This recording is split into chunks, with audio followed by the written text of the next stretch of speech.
Kisah Dewi Rengganis memang populer di tanah Pasundan. Hal ini karena adanya kisah asal-usul Danau Situ Patenggang dan kisah asmaranya dengan Raden Kian Santang. Tapi tahukah kalian bahwa nama Rengganis ini ternyata ada dua lagi di tanah Jawa? Sudah barang tentu memiliki kisahnya tersendiri.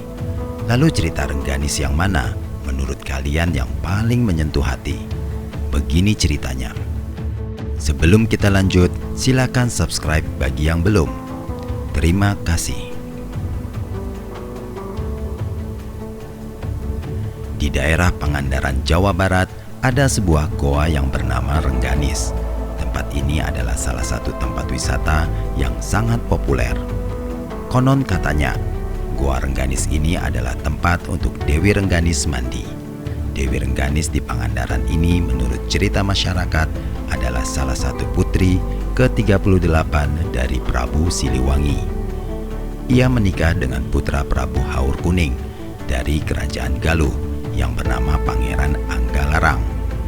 Awalnya nama Dewi Rengganis ini adalah Dewi Siti Samoja, dan ia mengganti nama menjadi Dewi Rengganis untuk misi penyamaran menjadi penari ronggeng gunung demi membalas dendam atas kematian suaminya. Suami Dewi Rengganis, Pangeran Anggalarang, ditemukan tewas di tangan perampok bernama Kala Samudra. Tarian ronggeng gunung memang diperagakan dengan menutup wajahnya dengan sarung untuk memancing musuh. Di saat target mendekat dan ikut menari, tanpa sadar sebilah pisau belati akan siap menghabisi nyawanya. Lain kisahnya dengan Dewi Rengganis yang ada di Ciwidey, Jawa Barat. Dewi Rengganis yang satu ini mungkin lebih beruntung, walaupun datang dari rakyat biasa. Dewi Rengganis ini konon katanya memiliki paras yang cantik jelita. Ia jatuh cinta dengan putra Prabu Siliwangi yang bernama Raden Kian Santang. Tak lama setelah menikah, Dewi Rengganis harus ditinggal oleh Raden Kian Santang untuk kembali ke kerajaan.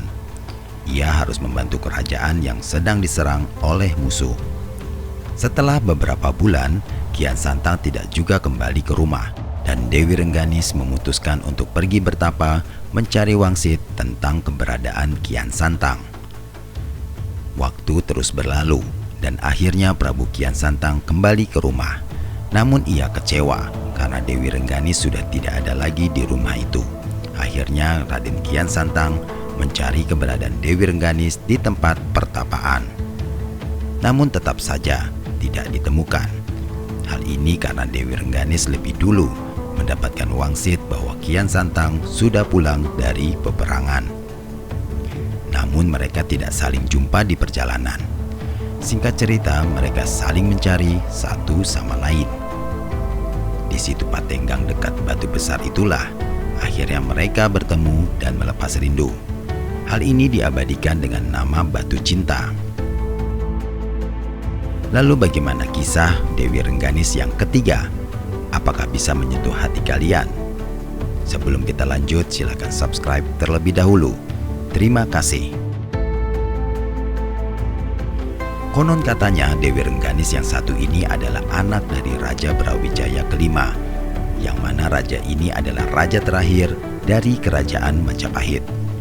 Dewi Rengganis terlahir bukan dari rahim permaisuri, melainkan terlahir dari rahim seorang serli raja. Dewi Rengganis yang satu ini juga digambarkan seorang putri yang cantik jelita.